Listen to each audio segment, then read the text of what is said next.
Hello, welcome. Yeah, so first and foremost, as always, thank you, Lord Christ. You're amazing. I should not be in this good a mood except for I am walking with Christ. First of all, there are like a few people that live around me that are like incredibly annoying. Or like, I wish I got a shotgun so I could be like, but like literally, not even like in their like chest or like somewhere, like literally put the shotgun double barrel on their face and pull the trigger. That's what I want to do. But those are deep inner thoughts. Like, because, well, I would offend my one savior and my boss, my only boss, Jesus Christ. And so I don't even want thoughts like that to enter in my mind because, again, I don't want to offend my boss. I know that I am incredibly small compared to him. I know at a moment's notice he can do whatever he wants with me. And so I am better off as an obedient slave to my master, Lord Jesus Christ, and I'll do that. I'll let him take care of it because it's always sweeter. Like, people can never like wait to have like Jesus justice, but Jesus justice is so much sweeter than like your own justice. Justice, can't touch this. anyway, so what is this about again? No, this is example 1 following the last example on multivariable differentiation. And as per promise, I am here with 3 examples, more difficult examples than the one that we saw in the example 0, right? I did a very basic example, but an appropriate example in that video. These are the appropriate examples in this following video. All right, now, as I told you in the last video, at the interest of some of you, not at the request, I don't fulfill requests unless they come from Christ, but at the interest of some of you, like I told a story about the shirt in the last video, and so I have a story about losing my long-standing Gmail account while I was trying to log in a friend's device this past weekend. It wasn't a female friend. It was a male friend, to be specific, in case anyone is watching and is upset. So anyway, I was trying to log in on a friend's device, a friend visiting from out of town this past weekend, and like I got locked out, and I'm using like the devices that I've always used, and I don't know if I set up like phone notification, but I can't log into my Gmail account, which had my college name attached to it, because my former email used to be like my initials at mycollege.edu, so I just like took the at out and merged the rest of them when I was creating my Gmail account, but it came off really douchebaggy. Like, everyone I sent an email to, I wanted them to see what college I went to. That wasn't the case. It was just coincidence, and I was at the time like following the path of least resistance and creating a Gmail account, because basically like if you type in you don't get it, they have you play around and guess what exists for an account. And I'm like, okay, I'll just merge these, and I'm confident that there's no Gmail account like that. But I've been wanting to get rid of that account, so to be continued at the very end, this story, but let's get on with this for now. Yeah, okay, so let's remind ourselves of how multivariable differentiation worked. And what I said in the last video is, just like single variable differentiation, implicit differentiation, what you have to do is take the derivative on both sides. I was pausing there for like a mere like second and a half because I'm contemplating at this point that I should re-record this video, but I think I should carry on. My story, which I promised would be at the end, ended up being not all the way at the end. A part of it ended up being at the front. So I'm like unhappy about that, because I'm thinking about like viewers who might just like want to learn implicit differentiation, don't want to know my life story. So like, so I'm like, okay, should I re-record this video? But as I promised in the last video, even though you're interested more in stories than you are in math, I am confident, most of you, I will make this channel strictly about math and not about stories. So this one that I say at the very end will be like my last story in a math video on this channel, because like basically like this is the Gmail situation had preoccupied my mind for a little bit the last like 24 hours, and so I guess like, you know, I'll, in context, it's very appropriate to share this story, because like, well, basically like you'll see that like it's basically very difficult to recover your account if that happens, but it was actually a real blessing in disguise for me.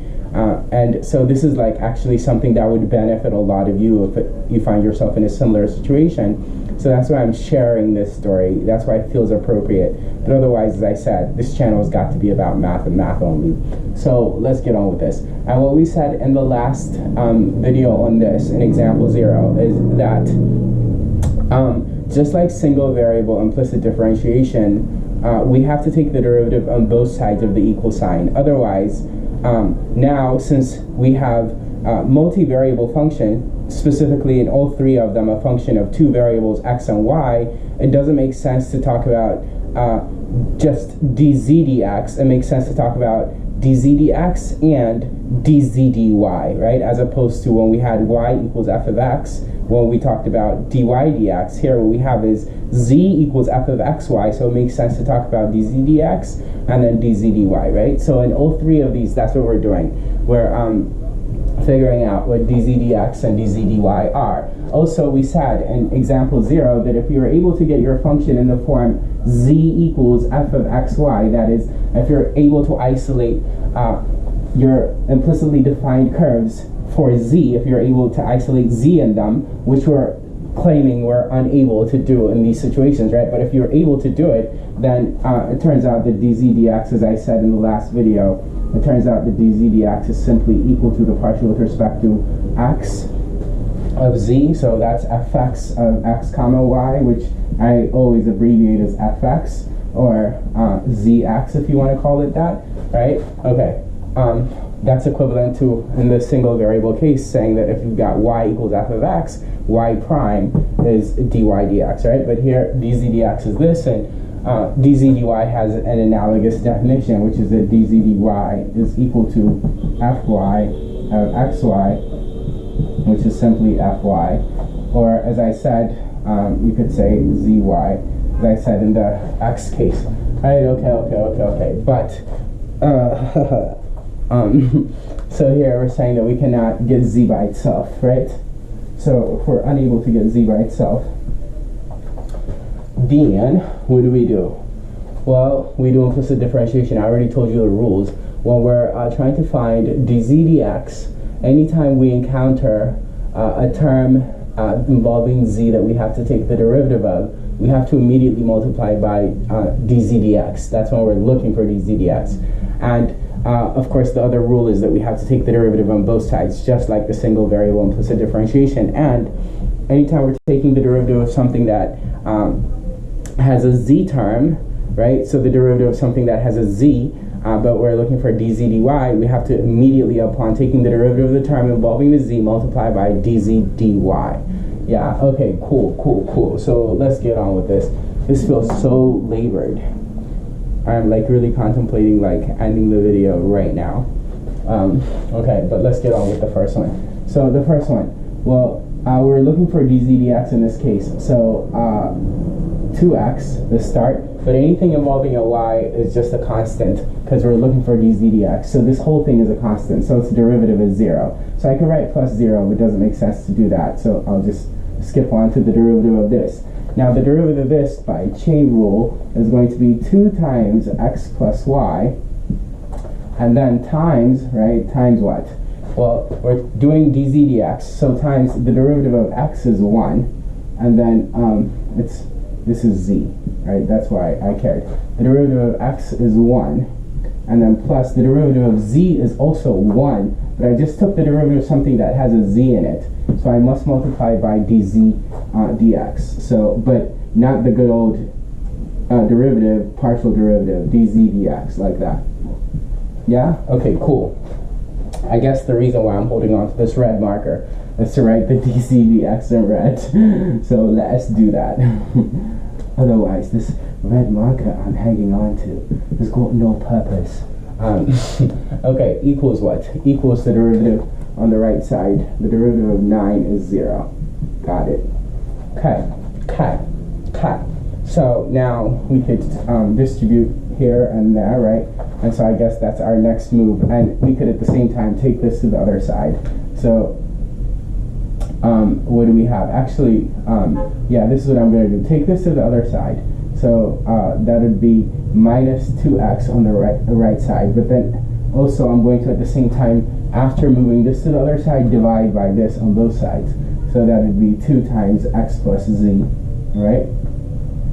And so what that leaves me with on the left side is 1 plus dz dx, right? I did that correctly, right? You move this to there, that becomes negative 2x on the right side, then you divide by this, then what you're going to get is what I'm about to write. 1 plus dz dx. Markers, oh no, my marker. I disappeared and then I emerged. Okay, wrong marker. Jesus Christ, like, just gonna play with markers now? Yeah, that's the game. Okay, so dz dx.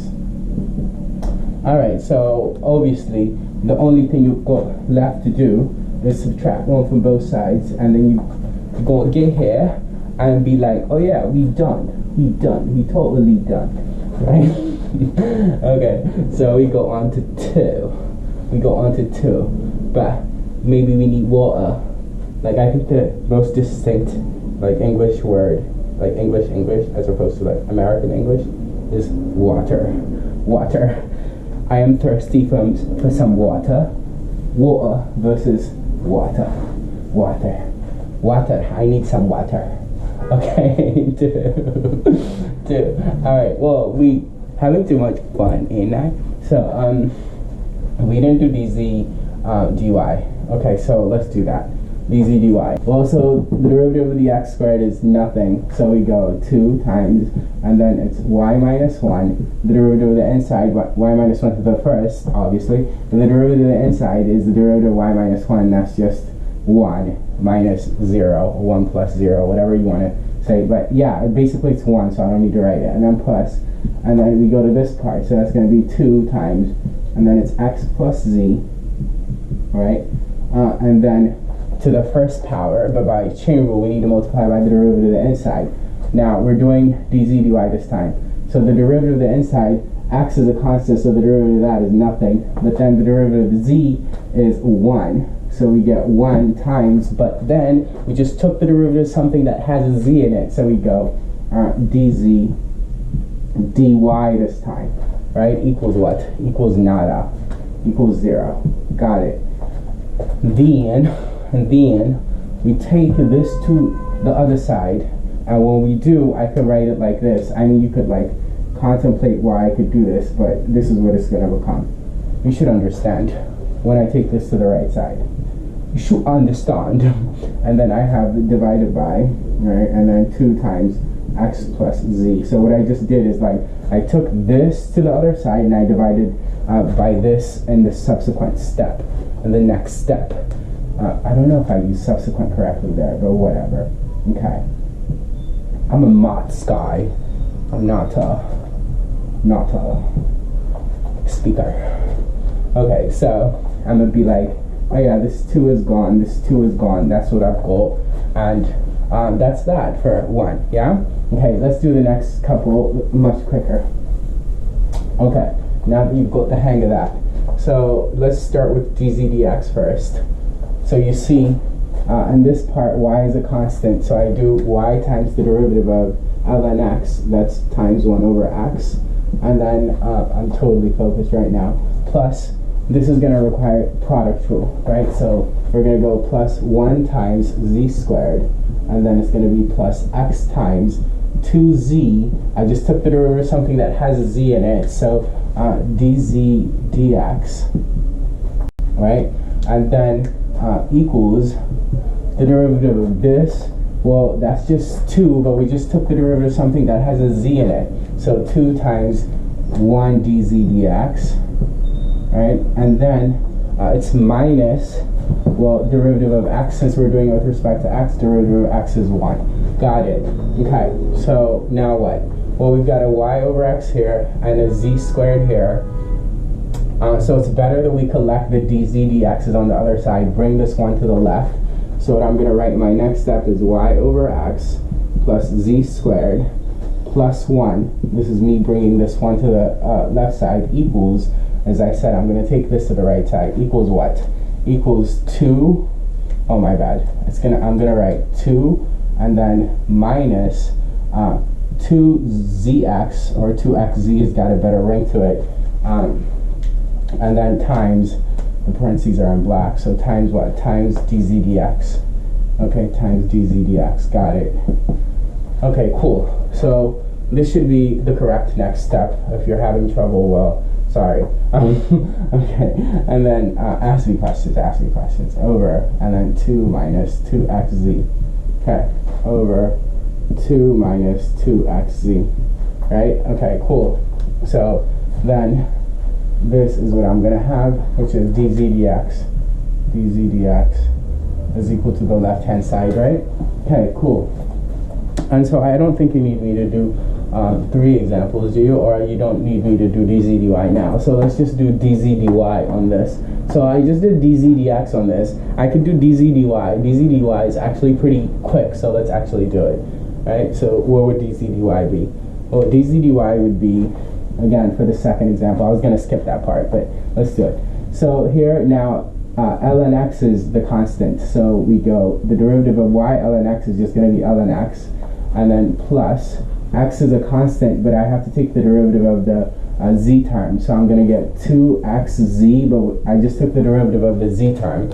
It's z to the first, but then I just took the derivative of the z term. So we have to multiply by dz, this time dz dy, right? dz dy, because we're trying to find dz dy. Okay, equals what?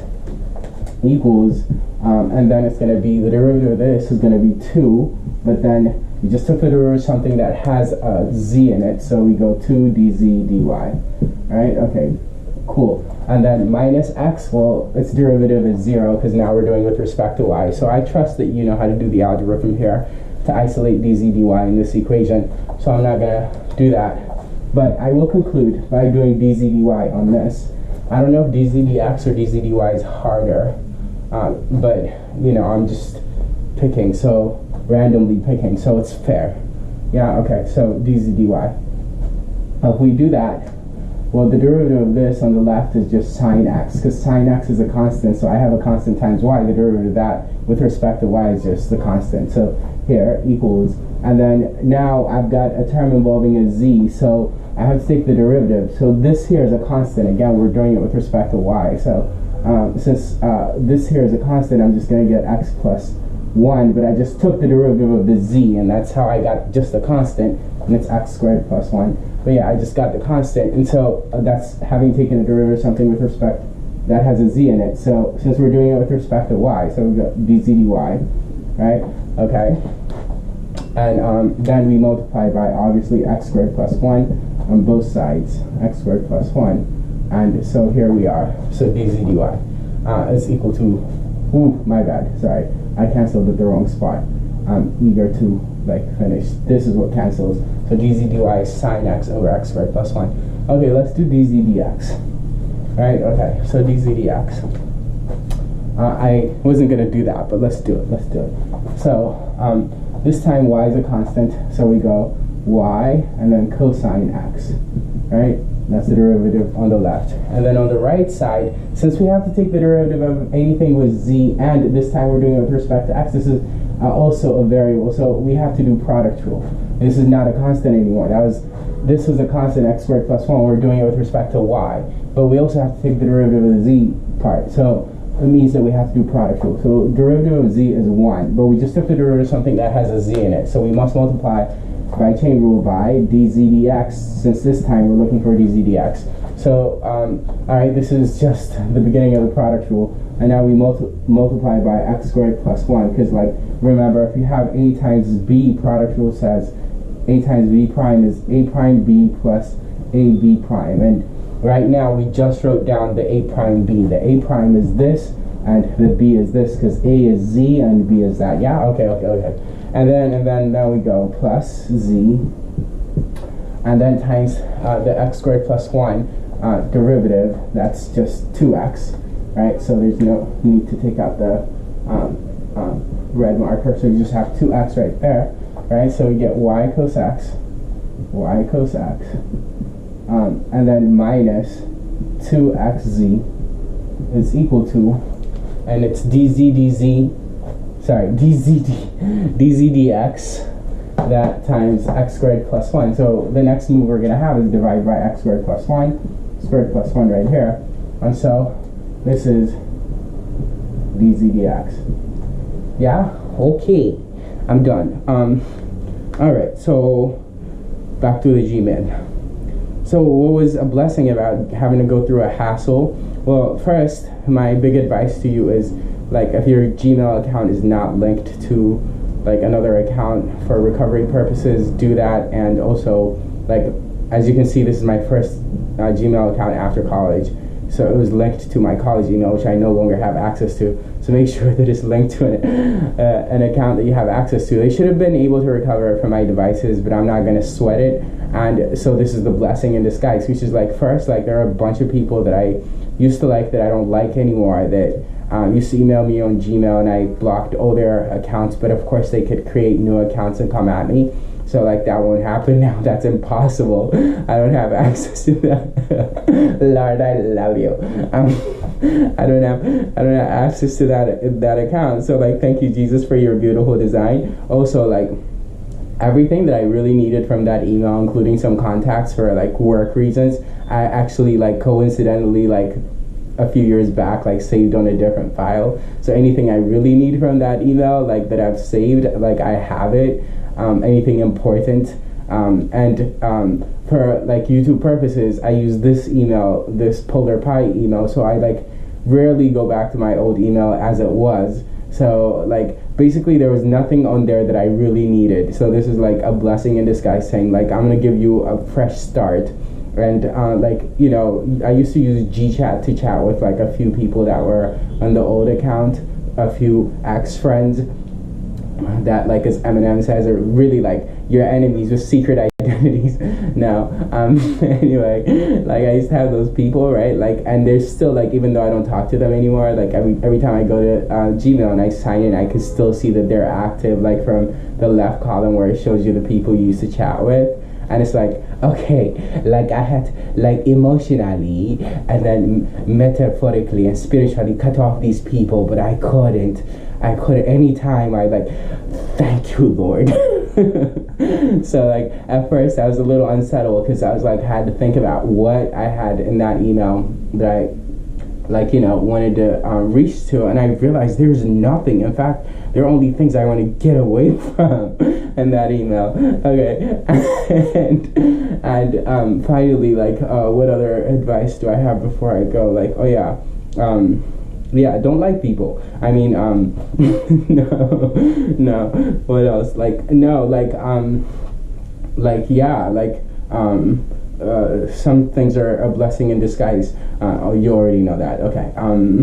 No, I had some important advice about, like, your Gmail account. What was it? I can't think of it. Like, I already told you to link it. And I guess, I don't know, don't be unsettled. I forgot my last advice. I forget. Okay, come on. What was it? Is it really that important? Probably not. Yeah, so it's probably not that important. Definitely not as important as implicit differentiation from multivariable functions, okay? All right, keep watching. Take care. Oh yeah, I got it. Like, oh yeah, so there's, like, no way for you to, like, contact Gmail, like, or Google, if, like, you ever, like, are unable to recover an account, which is kind of like, oh my god, like, are you serious? Like, there's no way that I could. But anyway, like, I in the first place did not want to take the effort. I just, like, philosophically thought about what are the consequences of losing my account. But wait, there are no consequences, only pluses. So I, like, just moved on with my life, and I was, like, giddy and merry again. But what is it? Yeah, there's no way for you to actually, like, call Google and get a hold of them. So that's, like, kind of, like, weird, but that's that. So, like, don't sign in on your friend's device. Okay, I hope you enjoyed this. Again, keep watching. Take care.